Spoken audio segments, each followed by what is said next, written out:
খোবাইব, তুমি কি চাও এই জায়গায় তোমার পরিবর্তে মোহাম্মদকে আনা হোক? যদি চাও তো তুমি মোহাম্মদের প্রতি ঈমান এনেছো, এটা ঈমান ত্যাগ করো, তাহলে তোমাকে মুক্তি দেওয়া হবে আর মোহাম্মদকে গ্রেফতার করে এখানে শাস্তি দেওয়া হবে। নাউজুবিল্লাহ বলেন। খোবাইব বলেছিলেন, এ কাফের মুশরিক বেঈমানেরা, শোনো, এত সস্তা জিনিস নয়। মুসলমান ঘরে বসে থাকবে আর নবী কষ্ট পাবে, এটা কোনো মুসলমানের কাজ হতে পারে না। ঠিক কিনা জোরে বলেন।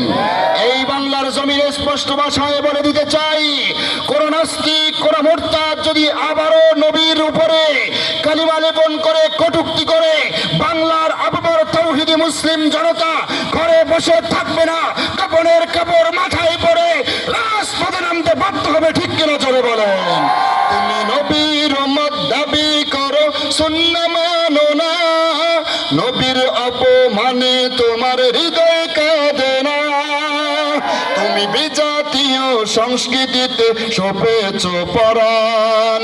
কেমন মুসলমান তুমি, কেমন মুসলমান, কেমন মুসলমান তুমি, কেমন মুসলমান। ঠিক না? আমার নবীকে কষ্ট দেবে আর মুমিন মুসলমান ঘরে বসে থাকবে, এটা হতে পারে? যতক্ষণ পর্যন্ত শরীরে এক বিন্দু রক্ত থাকবে, এক বিন্দু রক্ত থাকার পরেও যতক্ষণ পর্যন্ত এই 3.5 হাত বডিতে রূহ নামক সিম কার্ডটা থাকবে, ততক্ষণ পর্যন্ত কোন মুমিন মুসলমান নবীর অপমান মেনে নিতে পারে? সম্মানিত ভাইরা রে আমার, খোবাইব বলেছিল, এ কাফেরের বাচ্চারা, তোমরা যেটা ভাবতেছো এটা সম্ভব হবে না। সম্মানিত ভাইরা রে আমার, সঙ্গে সঙ্গে কাফের মুশরিক বেঈমানেরা হযরতে খোবাইব রাদিয়াল্লাহু তাআলা আনহুকে বললেন, হে খোবাইব, তাহলে মৃত্যুর জন্য প্রস্তুতি গ্রহণ করো।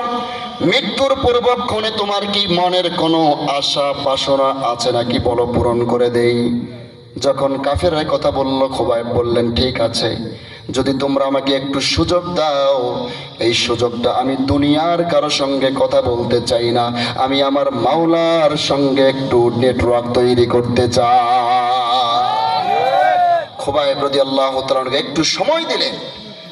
খোবাইব রাদিয়াল্লাহু তাআলা যাই নামাজ বিছায়া নামাজের মধ্যে দাঁড়িয়ে গেলেন যে আল্লাহর গোলাম। খোবাইব রাদিয়াল্লাহু তাআলা নামাজ আদায় করতেছেন।